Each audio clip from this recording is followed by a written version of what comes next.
Es muy bueno poder hablar con vos, Tito. ¿Cómo estás? ¿Qué tal, Javier? Buen día. ¿Cómo va? ¿Bien? ¿Cómo andan las cosas por allí? Todo bien, escuchando atentamente tu introducción. Qué tema, ¿no? Qué profundo y qué asignatura pendiente de los argentinos, ¿eh? Así es. Vos sabés, Tito, que hay un libro de historia que me lo recomendó hace varios años atrás Enrique Lacolla, el libro Argentina por Dentro, que casualmente lo escribió el papá de quien hoy es el arzobispo Sánchez Orondo, que se llama igual que su hijo Marcelo Sánchez Orondo, que Sí. habla de estas divisiones que siempre acompañaron y definieron un poco la historia argentina. Y habla ya Marcelo Sánchez Orondo, hace muchas décadas de esto, de criollos y próceres, por ejemplo, ¿no? En la época de la revolución o en los años previos. Dice Sánchez Orondo que había, bueno, también saavedristas, morenistas, unitarios y federales después, conservadores y demócratas, militares y demócratas, radicales y peronistas, y podemos agregarle todas las otras que tenemos en los últimos tiempos, ¿no?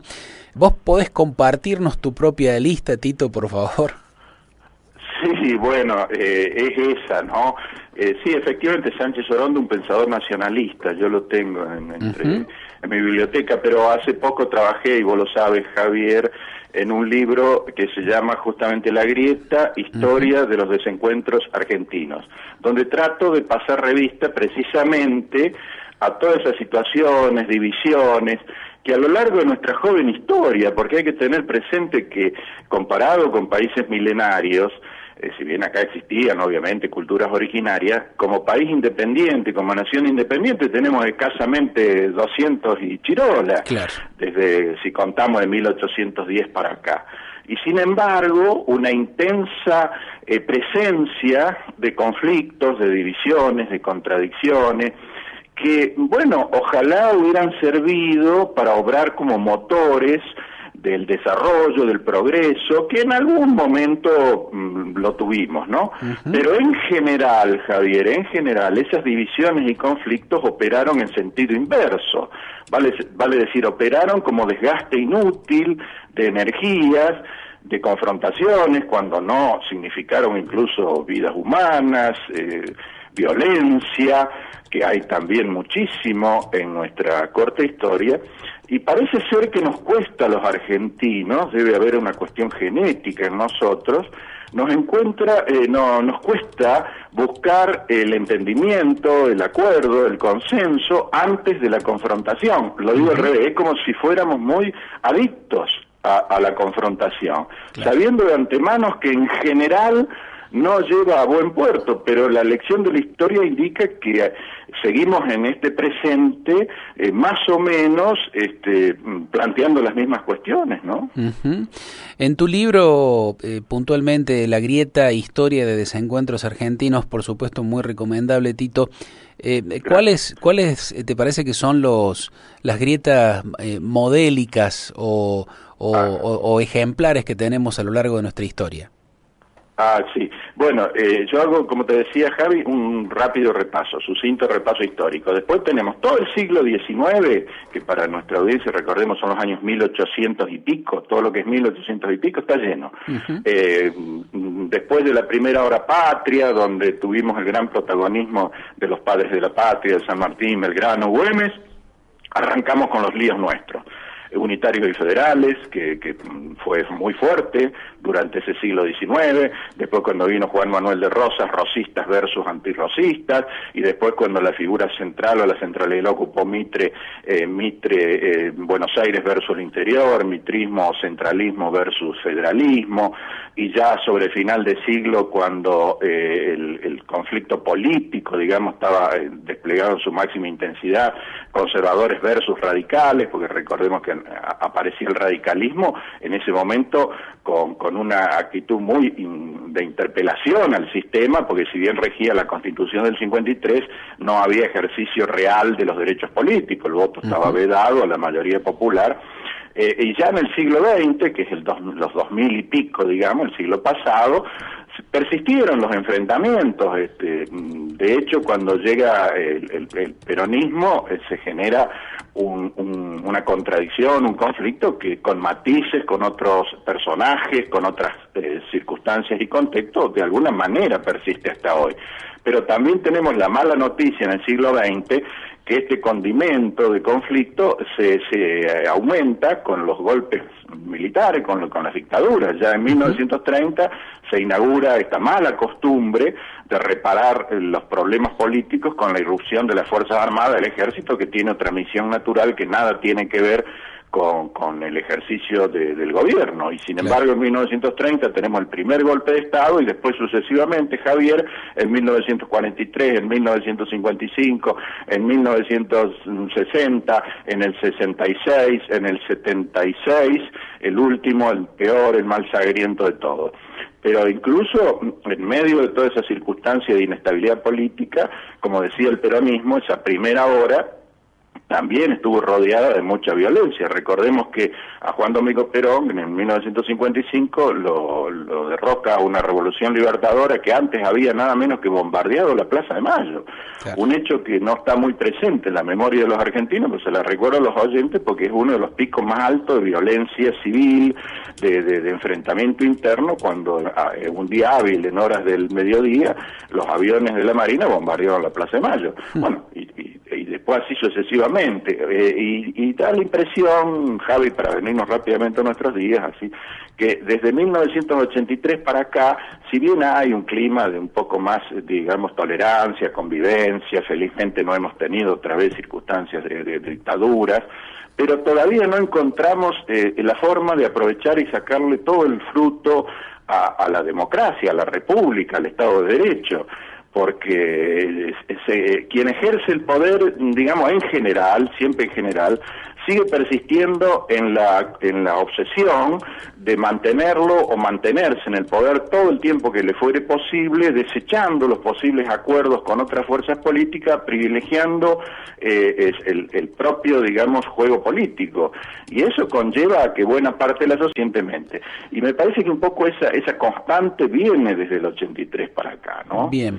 Tito, antes de venirnos a la historia más reciente, sí, me gustaría preguntarte si estos enfrentamientos que se dieron a lo largo de las décadas, de los 2 siglos de vida de la Argentina que vos mencionabas, ¿te parece que expresan dos corrientes permanentes, por supuesto con matices, ¿no? Pero como que hay dos corrientes que siempre están presentes de un lado de la grieta, o si por el contrario son varias corrientes de pensamiento político, de pensamiento económico que acompañan y han ido acompañando también con factores externos a la vida argentina?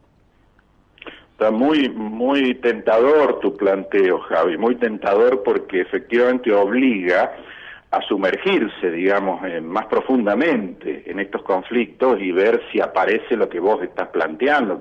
Por eso digo, me parece muy interesante el punto de vista. A priori te diría que, y casi que sí, como que salvando, ¿no es cierto?, la circunstancia de época, el condigno contexto, los personajes, la cultura vigente, porque todo eso influye y gravita, ¿no es cierto? Pero evidentemente, ¿qué hay? Por ejemplo, uno de los conflictos que no está resuelto y que algún otro día, si te parece, lo hablamos porque da mucha tela para cortar, es el conflicto Buenos Aires interior, o sea, la cuestión federal, claro, que si bien en la Constitución Nacional de 1853 está planteado, digamos, el Estado argentino como una república federal, en la práctica eso no existe. Tenemos un fuerte centralismo de Buenos Aires y ese conflicto está latente y estuvo latente siempre. Hace un rato mencionamos a los unitarios y federales que precisamente se mataban alrededor de esta cuestión. O sea que ese sería uno de los hilos conductores, una de las constantes. Posiblemente otra constante sea, si se lo quiere plantear de este modo, el pensamiento conservador versus el pensamiento más transgresor, más propio, digamos, de las nuevas corrientes. Claro. Esto aparece también. entre quienes están más, digamos, a favor, así en términos generales, sí, siempre, sí, ¿no? De un status quo, de mantener la vigencia de usos, costumbres y modos culturales con respecto a aquellos quienes propugnan cambiarlos. Insisto otra vez, de acuerdo a cada periodo histórico, vos más o menos podés identificar este tipo de cosas. Y después lo que es crudamente, esta es otra constante, crudamente la disputa de poder, que dijimos a lo largo de todo el siglo XX tuvo un actor que no debiera haber sido tal, porque eso es una cosa muy de acá, de Latinoamérica, de las Fuerzas Armadas, de los ejércitos, que irrumpe y generó una contradicción muy fuerte con la fuerza civil y las fuerzas políticas. Claro. Habría que ver en cada periodo, y sobre todo en los últimos años, como decís vos, en la historia contemporánea, de qué está hecho este conflicto, de qué está hecha esta grieta que seguimos padeciendo los argentinos, ¿no? Tito, a propósito de lo que mencionaste, bueno, con el tema del periodo más oscuro de la historia argentina, con la última dictadura, que sí tuvo que ver con una influencia extranjera en un contexto de un mundo polarizado en dos. ¿Qué te parece también que a lo largo de la historia y en los otros conflictos ha habido responsabilidad externa a la Argentina, además de la propia que tenemos los argentinos de no darnos consensos?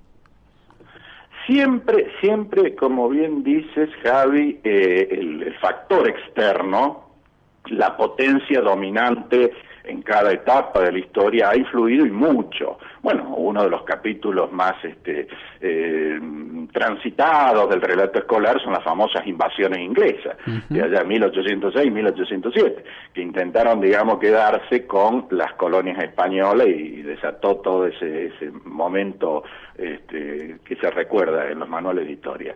Pero a partir de ahí, aún sin llegar a invasiones, siempre tuvimos una fuerte presencia y gravitación del factor externo y concomitantemente, Javi, sectores internos, domésticos, ligados o entrelazados con ese juego de interés, ¿no?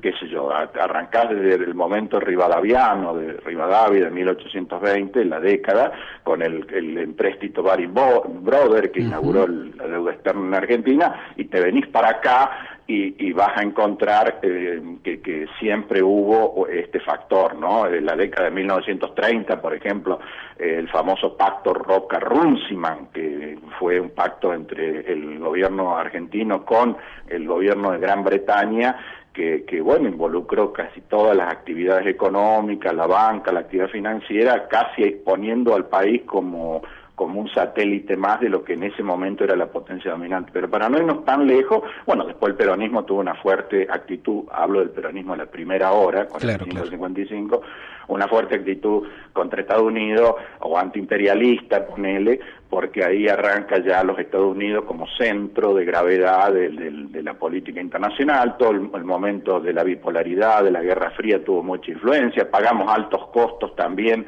por el juego internacional más cerca, y me vengo otra vez en el túnel del tiempo a la década de los 90, con los terribles atentados a la AMIA y a la Embajada de Israel, que fueron coletazos de la nueva situación internacional. O sea que siempre, y ni hablar de Guerra de Malvinas, ¿no? Que fue una decisión interna, pero que generó un conflicto armado con el lamentable saldo de los héroes que quedaron en las islas, ¿no? Así que, digamos, el factor externo siempre gravitó. Yo creo que gravita en general en todas partes. Claro. Lo que pasa es que otra vez nos falla la incapacidad y obramos casi con la misma inmadurez en la resolución de los conflictos o de la gravitación de los factores externos, como nos pasa con los factores internos.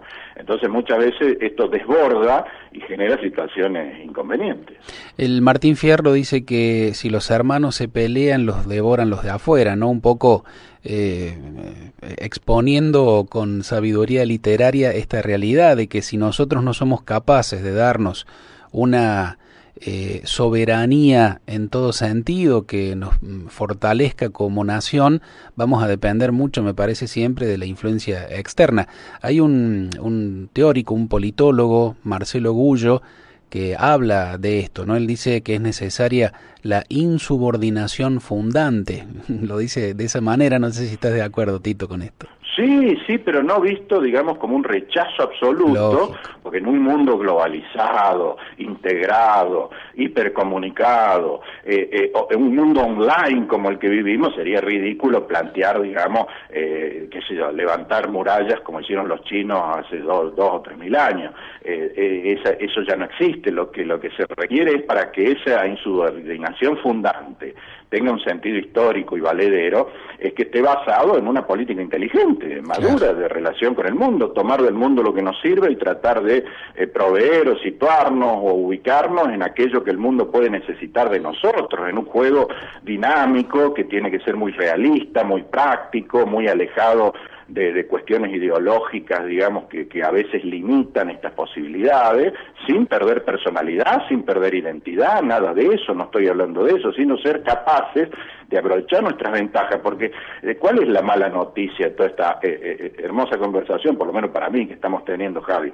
Que la Argentina es un país que tiene potencialidades muy superiores a las actuales, claro, que podría, si usara bien sus recursos, incluida la capacidad, calidad y condición de su gente, estar en una situación mucho mejor de la que está.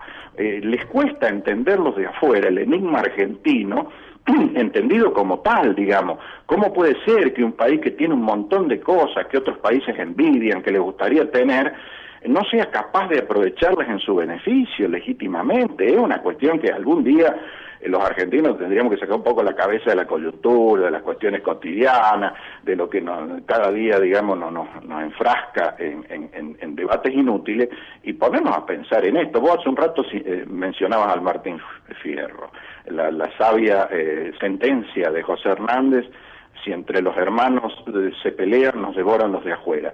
Y en el campo, eso se le llama cinchar para el mismo lado, cinchar, claro, para muchos amigos que saben de qué estamos hablando, de los oyentes de Radio María, para los que no, es tirar para el mismo lado, no como en el juego habitual que antes había en el campo, de dos bandos tironeando cada uno de su lado y siempre estando en el mismo lugar, porque difícilmente las fuerzas se neutralizan, las fuerzas se neutralizan y se anulan mutuamente. Es increíble que, habiendo una gran cantidad, Javi, de ejemplos y de expresiones y de antecedentes de conflicto, no haya la misma cantidad de situaciones de acuerdo, de encuentros. Vos sabés que cuando escribí ese libro que vos mencionabas, La Grieta, Historia de los Desencuentros Argentinos, dije, bueno, a ver, está bien, la grieta no hace falta buscarla, asoma sola, donde pongas el dedo en la historia argentina, ¡pum!, brota la grieta. Pero dije, a ver, ¿y cuántas veces fuimos capaces de ponernos de acuerdo? Ahí tenés que buscar con la lupa y con una linterna, y te aparecen. Tito, claro que duran poco, sí, no son... Sí. Discúlpame que te interrumpa, pero yo te propongo que esto de lo cual estás hablando, estos raros puntos de encuentro que se dieron en la historia de nuestra patria, lo charlemos en un minutito más, después de un tema musical. Yo no sé, ¿vos estás con tiempo, Tito?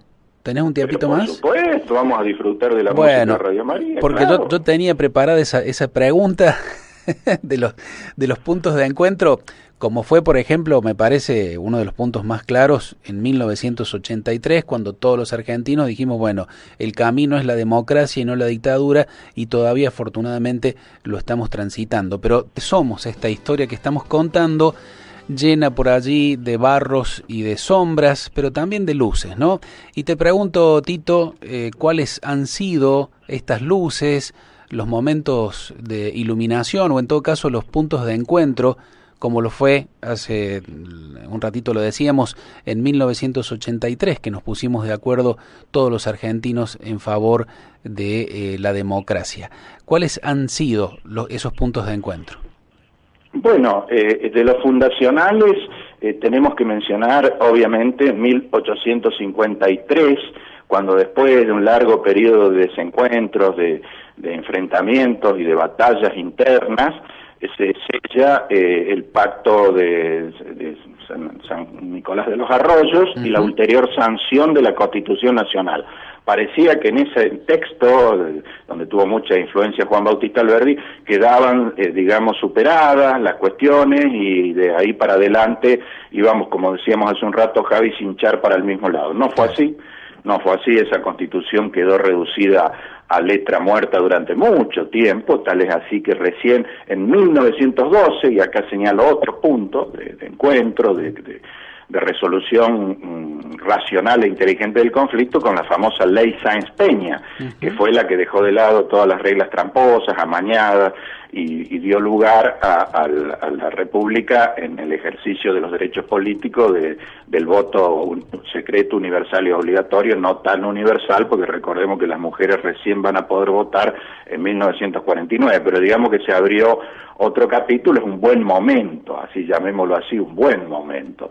Y después va a pasar mucho hasta que se encuentren caminos de unidad, de conciliación de intereses. Me viene a la memoria en 1972, después del largo exilio, cuando Juan Domingo Perón regresa a la Argentina, el famoso abrazo, Javi Perón-Balbín, dos personajes que ocuparon la centralidad, la política argentina durante varias décadas, enemigos íntimos, como suele decirse.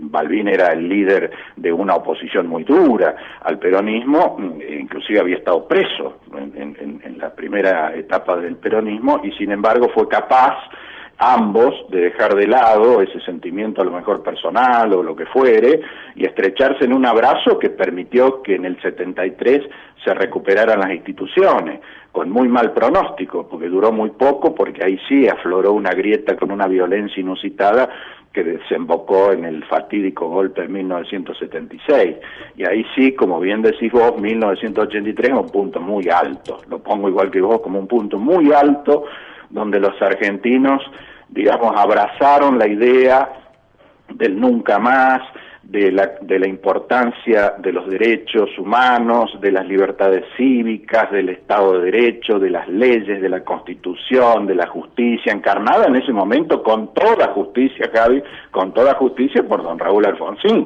que fue un poco la cara visible de ese momento histórico, pero no fue un fenómeno individual, para nada, fue un fenómeno colectivo, de lo más lindo, digamos, que podemos rescatar de la historia moderna argentina.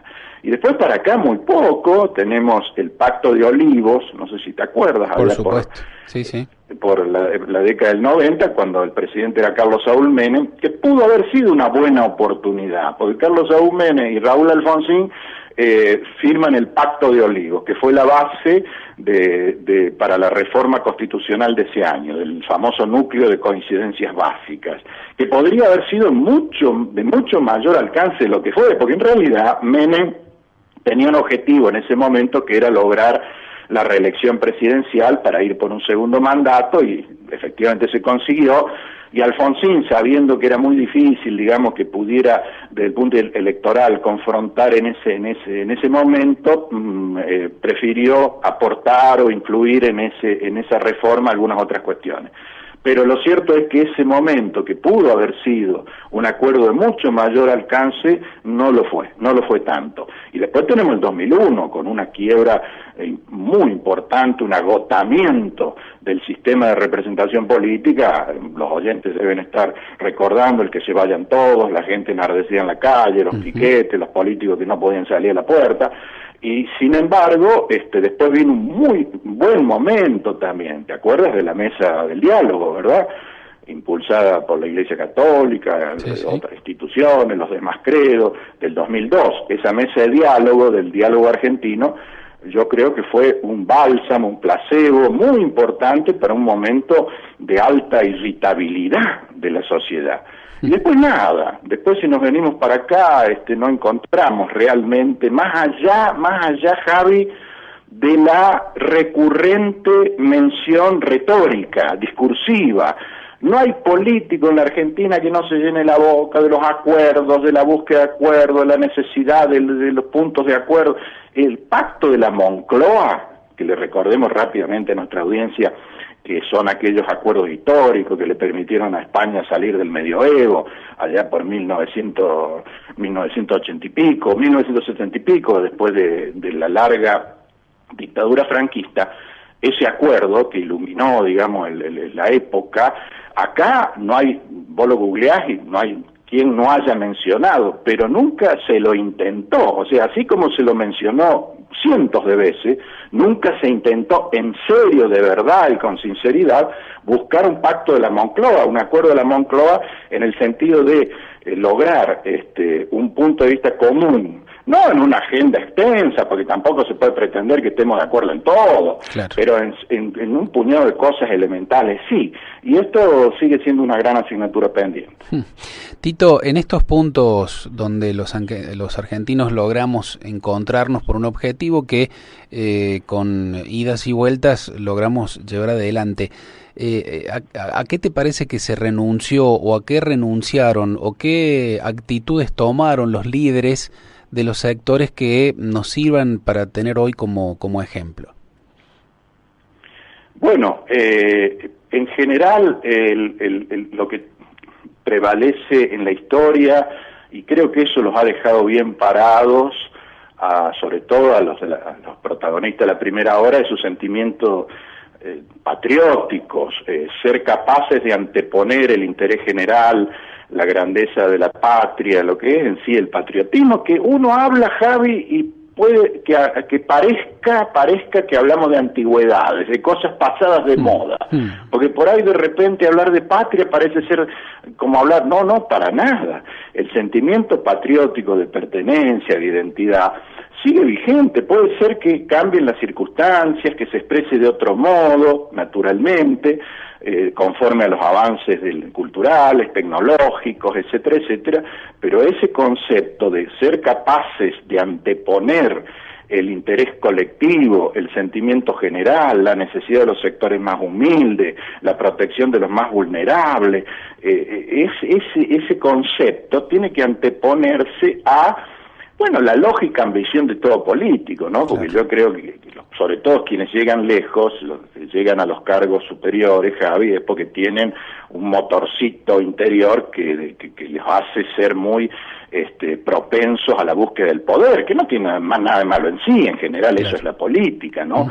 Pero lo malo es cuando eso se antepone o subordina o desplaza a lo que debe ser la misión histórica del político, del dirigente, diría yo, del dirigente, que es justamente salvando la distancia, la del pastor, la de saber conducir al rebaño por el buen sendero, y eso es lo que muchas veces ha fallado, porque parece ser que ese sillón de Rivadavia, que no existe como tal, algún día lo vamos a conversar, Javi, pero digo, ese sillón de Rivadavia parece tener alguna cosa que hace que quien se sienta ahí quiera quedarse para siempre. Claro. Esto ha pasado no solo con los civiles, con los militares, y eso no es así. Las reglas de juego requieren la alternancia, requieren la búsqueda de acuerdos y ser capaces, digamos, de ejercer con la máxima responsabilidad y del modo más cabal la función cuando le toca, y saber dejarlo cuando ese ciclo, ese tiempo ha concluido. Acá cuesta mucho. En general acá, y no quiero hacer nombres, pero en general, cada oyente puede hacer un repaso, los que han llegado ahí se han querido quedar. Y eso ya no es bueno, porque le da un sesgo a lo que es la esencia de la República, que no es el mejor, ¿no? Así es. Tito, te lo había anticipado, ¿qué papel te parece que han jugado los medios de comunicación en la mayoría de estas disputas? Y no solo te consulto de ahora, de los últimos años, sino también a lo largo de la historia, ¿no? Siempre ha sido muy intensa la presencia mediática en el conflicto político, ¿no? Vamos a arrancar, si querés así muy sucintamente, Javi, de cuando empiezan a aparecer los grandes medios, que es allá a fines del siglo XIX, por ejemplo el Diario de la Nación, de Mitre. Bueno, en esa época, estamos hablando de las últimas décadas del siglo XIX, el debate se planteaba en los medios, en los diarios. Claro. Y las grandes plumas se sacaban chispas. Teníamos políticos y dirigentes de muy alto vuelo, y desde allí se inaugura, digamos, esta cuestión de la incidencia de los medios en el debate político, en el direccionamiento del debate intelectual, y se va a mantener durante todo el siglo XX con algunas situaciones realmente de alta censura, como fue con las dictaduras, lo primero que desaparecía es la libertad de expresión, y después todo el resto, ¿no? Pero en esos momentos los medios que pretendían subsistir o quedar en pie tenían que hacer un oficialismo acorde o totalmente funcional a esos gobiernos de facto. El peronismo de la primera hora también tuvo una actitud muy, digamos, en ese sentido crítica con respecto a los medios, porque prácticamente Perón intervino todos los diarios. Claro. Quedaron muy poquitos en pie. No, podríamos decir, sin ponernos colorados, que no hubo libertad de prensa en ese momento. Claro. Y en general, después cuando la televisión empieza a reinar en los hogares, también empieza a ejercer influencia en los modos culturales y todo lo demás. Y en los últimos tiempos, con menos gravitación los medios tradicionales, porque todos sabemos, sobre todo los medios gráficos, fíjate vos que el medio que sigue en pie con mucha fortaleza, y yo me alegro mucho, y lo celebro y lo festejo y lo comparto contigo, Javi, es la radio.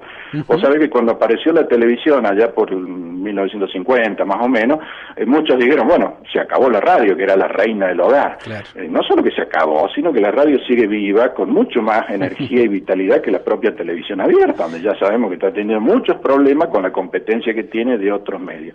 Pero para no irnos por las ramas, así a modo medio de conclusión. Sí, efectivamente, los medios gravitaron e influyeron tomando parte, y esto puede ser lo que no sea bueno, en el conflicto, tomando parte activa en el conflicto, siendo parte de la grieta, y uno puede decir, bueno, tienen derecho. Sí, pero se supone, y esto es para charlarlo en otro momento, que los medios tienen una responsabilidad superior, que es informar, brindar educación, cultura, inculcar valores, y no necesariamente ser parte activa del conflicto político que debe quedar en el marco de las instituciones, etcétera, etcétera. Sí, bueno, dejémoslo eso, pero digo, hoy ¿qué pasa? Que la cosa se ha complicado en el buen sentido, porque la vigencia y la extensión de las llamadas redes sociales, la posibilidad de que cada uno del primero al último, en este caso de los argentinos, tenga la posibilidad de opinar, de instalar o participar del debate público a través de una herramienta que le brinda la tecnología, y eso democratiza el debate y lo hace, si se quiere, mucho más caótico también, sí, ¿no? Y a veces también y a veces también más virulento, ¿no? Porque por ahí ese es el problema. Se utiliza el anonimato, digamos, para herir y faltarle el respeto a las personas. Claramente ese es el sesgo negativo, que yo no sé si se le va a encontrar la vuelta, porque supongo que debe ser muy difícil, porque una cosa es, digamos, de lo bueno en el balance, la posibilidad de que todo el mundo tenga una herramienta de opinión, porque vos te acuerdas, vos sos un periodista, un hombre de medios y de medios gráficos, o sea que vas a entender rápidamente lo que te digo. Durante buena parte del siglo XX, todas las primeras décadas, la opinión estaba reducida casi a esas plumas de los diarios, de los grandes diarios, acá en Córdoba también, y la gente podía opinar, alguna gente, un nivel cultural superior, en las llamadas cartas de lectores, ¿te acordás? Sí, por supuesto. Bueno, pero no era cualquiera tampoco, porque el diario filtraba, solamente aparecían cartas de lectores, un selecto, digamos, grupo que opinaba a favor, en contra. Eso hoy no existe más, cartas de lectores. Pero lo malo, como bien señalaste, Javi, es que hacerlo desde del anonimato, de la irresponsabilidad, de la impunidad, vos podés decir cualquier cosa sin hacerte cargo de las consecuencias. Eso no ayuda al debate. Claro, y acrecentar con eso las heridas, las grietas, las divisiones. Tito, me queda una pregunta más que me parece importante también formularla. Vos hablaste de las grietas no resueltas a lo largo de la historia. ¿Te parece que el modelo económico está también allí? Digo, ¿somos o tenemos que ser un país solo agroexportador? ¿No hay acaso un mercado interno lo suficientemente grande en la Argentina como para generar un modelo industrial que también ponga un equilibrio allí? Qué lindo también, otra vez, ahí Javi abrís una ventana a un debate inconcluso, todavía no resuelto, que viene del fondo de la historia. El famoso, digamos, por ponerlo de algún modo, librecambismo versus proteccionismo, ponele, ¿no? Y después con distintas épocas va asumiendo distintas características. Bueno, viene del fondo de la historia. Yo te recuerdo aquel discurso de Carlos Pellegrini, siendo diputado, en el siglo XIX, fin del siglo XIX, sin industria no hay nación, pronunció el tipo, viste que era un gringo así de voz grave, sin industria no hay nación. ¿A quién le estaba diciendo eso? ¿Con quién confrontaba? Bueno, con los hacendados, con aquellos que lucraban de las propiedades terratenientes, de las extensiones de terreno, de las familias tradicionales de Buenos Aires. Bueno, ese conflicto, con distintas características, distintas matices y condiciones, se mantuvo, y siempre tuvimos presente la visión más mercado internista, proteccionista, versus la visión más liberal. De hecho, en los últimos tiempos, en los últimos años, se ha instalado como un estigma, digamos, de quienes prefieren la visión más internista del neoliberal. A partir de los años 90, cuando se impuso con mucha fuerza el consenso de Washington y toda la escuela, digamos, del liberalismo, del nuevo liberalismo, marcó la huella. No, y para ir rápidamente a responder tu pregunta, no, Javi, no está resuelto el tema, no está resuelto. Y lo malo es que no solo no está resuelto en la cima del poder, a nivel dirigencial, en el ámbito donde se toman las decisiones, sino que el pueblo argentino sufre las consecuencias de un modelo que no termina de equilibrar las cargas, y a vos te debe pasar, y a mí, y a todos los amigos, que encontramos gente muy, crítica, muy fastidiada, de que la única receta que encuentran los gobiernos es aumentar los impuestos, para trasladar la carga, el costo, el peso de un Estado que se lo percibe como ineficiente, estoy hablando en general, al ciudadano, al trabajador. Esto algún día va a haber que buscarle la vuelta y encontrarle una solución inteligente, porque también alimenta y nutre a la dieta de la que estamos hablando. Exactamente. Por eso, Tito, yo te invito a que la semana que viene, bueno, de acuerdo a tus posibilidades o la otra, volvamos a encontrarnos para conversar directamente de esto, de ese tema puntual, porque me parece que es central, de la manera en que a lo largo de la historia se ha ido poniendo en evidencia el no resuelto modelo económico argentino, y bueno, vos ahí me parece que vas a navegar como pez en el agua, digamos, por tus conocimientos de economista que tenés y también de historiador. Así que si vos me das el sí, ya mismo te comprometo para que charlemos de ese tema puntualmente en los próximos días. Por supuesto, Javi, va a ser un gran placer para mí. Tengo, en serio, plena disposición para dialogar con los amigos y oyentes de Radio María. Con mucho gusto. Un abrazo, Tito, agradecido como siempre. Igualmente, Javi. Que estés muy bien.